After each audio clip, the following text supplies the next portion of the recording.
অসাধারণ। আমি নিজে ব্যক্তিগতভাবে প্রচণ্ড ভালোবাসি ক্রিকেট দেখতে, আর আমি অনেক সময় ইডেনেও যাই ক্রিকেট দেখতে লাইভ।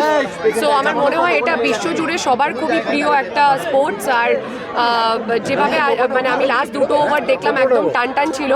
তো আমার মনে হয় যে এই যে কে হারবে, কে জিতবে, কে ক্যাচ মিস করবে, আর কে লাস্ট ওভারে বাজিমাত করে বেরিয়ে যাবে, ঠিক ওই 2 রান 3টে রানের গ্যাপে, আমার মনে হয় সেটা সবথেকে বেশি মানে উত্তেজনাজনক হয়। সো আমার খুবই ভালো লাগলো আজকে এখানে এসে। আর এত সুন্দর ট্যালেন্টেড লোকেরা আছে, তো আমার মনে হয় যে এইভাবেই বাংলা থেকে ট্যালেন্ট যাতে আরও আগামী দিনে এগিয়ে আসুক, আর আবারও বাংলার মুখ উজ্জ্বল করে আবার যেন ট্রফি ধরতে পারে বাংলারই।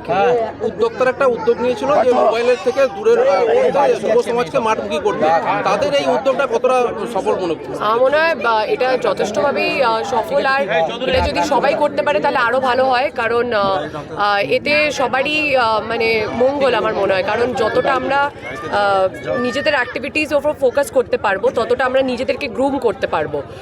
তো আমার মনে হয় ডেডিকেশন আর ডিটারমিনেশনটা তখনই হবে যখন ডিস্টারবেন্সটা দূরে থাকবে। তো সেটা যদি নিয়ে থাকে কোনো উদ্যোগ।